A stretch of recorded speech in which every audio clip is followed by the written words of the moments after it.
So first and foremost, of course, you're not actually wrong. Depending on what your opinion is, we just live in a YouTube-based world, so you will have to forgive me. But AEW Dynamite last night, if you're watching this on day one, was main evented by Adam Copeland versus Christian Cage. And I just can be completely honest with you, I nerded out like a massive geek because look, without wanting to use the wrong terms, Edge versus Christian in a big old main event in Canada, also on this crazy thing called AEW, if you do remember when they first debuted back in the late 90s, and it just blew my brain. It made me think to myself, I love professional wrestling because you just never know what you're going to get. It's Forrest Gump. And I do understand it too, because it did end with Shayna Wayne coming out and turning on Adam Copeland and joining Christian Cage and whatever the hell we're going to do.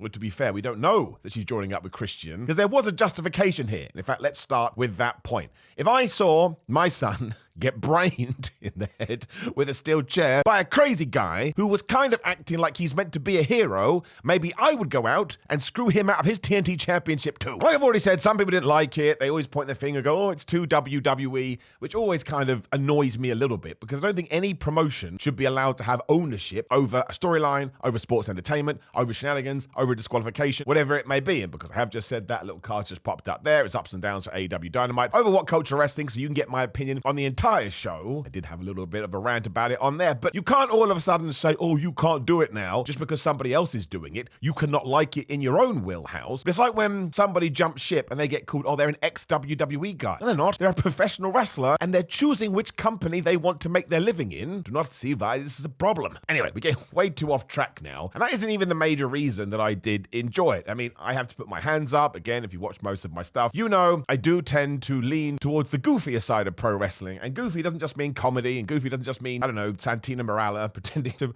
play a trombone after he wins, although I did used to absolutely love that. I don't hear anybody saying anything about Cosmo. But it's just about moving into the events that can happen in pro wrestling that you wouldn't ever see in another sport. For example, if somebody's mother got into or went onto the field of play and smashed somebody with a weapon, there'd be a criminal case, there'd be police involved, and it wouldn't then just tie into a story that happens in 7 days' time. That's one of the reasons I think pro wrestling is the best thing ever. But also, especially when it comes to this Dynamite, if we just take it as a 2-hour self-entity, I actually really enjoyed the fact that it did end like this. Mostly, I know you're not going to see this coming because of the Continental Classic. Now, I love that tournament. It is one of my favorite things that we've done throughout 2023 because I'm a big sports fan. And because they're using the Premier League model of 3 points for a win, 1 point for a draw, and 0 points for a loss, now I am watching Arsenal. They're my team. I know. Go in the comments. Tell me how much you hate me and subscribe when you're there as well. You may as well. You know, I saw them beat Luton, who actually, I don't want to talk about it. I was born in Luton, basically. But because they beat Luton 4-3, and you're like, oh my gosh, they've got 3 points. They're top of the league. Are they going to be top of the league come December? I can now take all of those emotions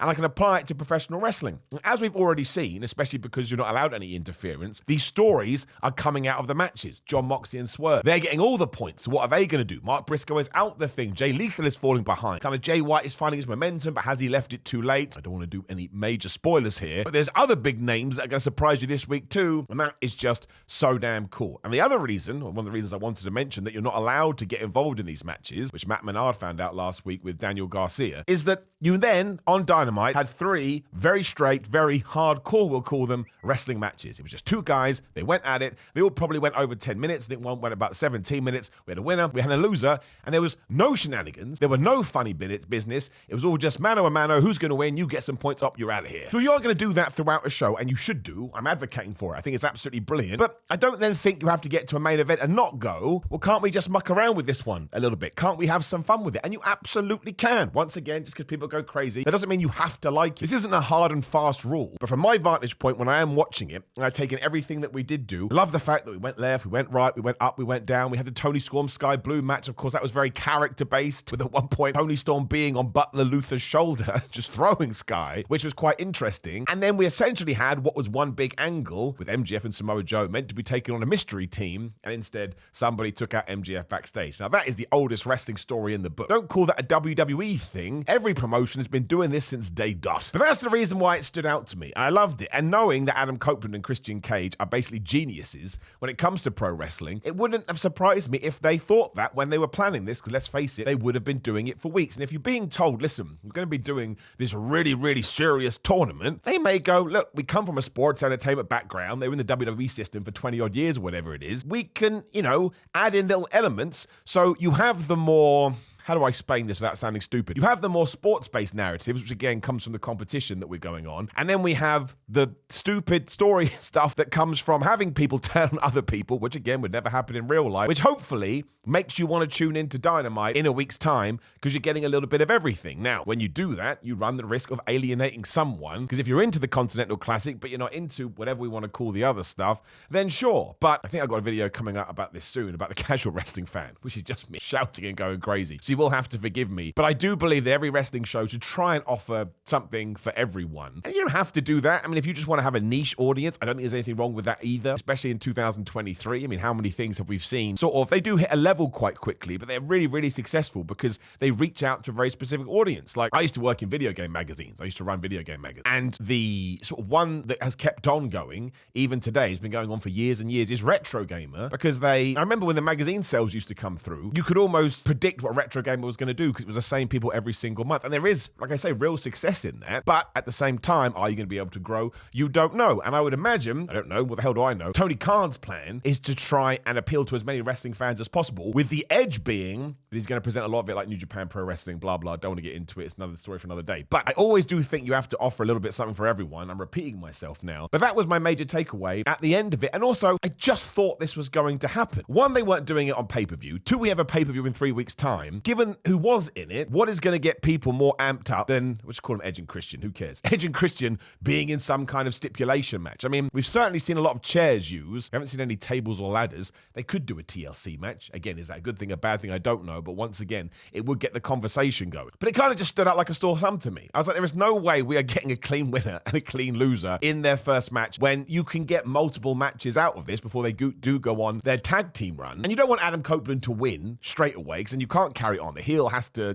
get one up over them, and then eventually they get theirs down the line. So once again, free TV, all these other stuff. We did it in Canada, which obviously ties in and makes it more fun. I don't mind. And also, I need to hear what Shayna Wayne's going to say, because she may be like, no, Adam, you can kiss my ass, and Christian, you can also kiss my ass. You said terrible things about my late husband, but when it comes to my boy, I'll protect him till the end, and then, we can see where we can go from there. But actually, it's not the most uncreative way to protect Adam Copeland and make Christian Cage an even bigger piece of, we're far enough in this video, shit, than he already was. And as we have got here, I mean, who is a better heel right now? Who is a better bad guy than Christian Cage? He is so good. And I think one of the things that I enjoy the most about it is this is the first time probably, I don't know how much say he would have had in a TNA, for example, but this kind of feels like the first time properly he's been allowed to craft a story and craft his character. But it's not all him, but he's a major collaborator, and surprise, surprise, he's absolutely smashing it, because that was always the story. You go look at any other wrestler that does an interview about Christian, they'll go, he's a wrestling savant, he's amazing, he's ahead of the game, he's got this incredible mind for sports entertainment. Don't know why I keep going back for that, just makes me laugh. And the only reason, and again,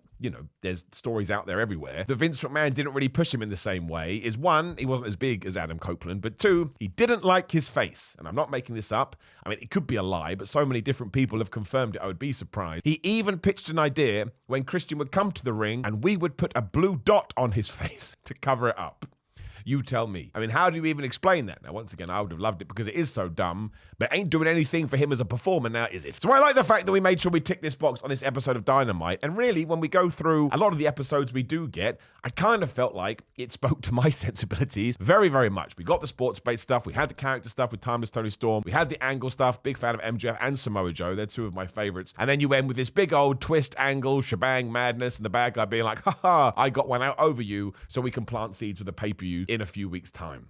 It's hard to get annoyed by that, especially when you had that interaction between Hangman Adam Page and Maxwell Jacob Friedman too, because now we're setting up another feud for the future. And there is, MJF is the man, right? He's already smashed it. But there really is still, as much as we've done with him, there is more to do with Hangman Adam Page, because here he essentially said, Swerve, you try and win the, whatever it may be, the tournament, a world championship, any kind of a title, I'm going to be there to stop you, which is kind of like a heelish maneuver. But because he does have this, ironically, edge to him, given the crazy death matches he has, he could probably do that stuff and get away with it, especially because what did Swerve Strickland try to do? Kidnap his child. Pretty good justification. Even if people are like, boo, boo, I can't believe you screwed over Swerve. He's like, he tried to steal my child.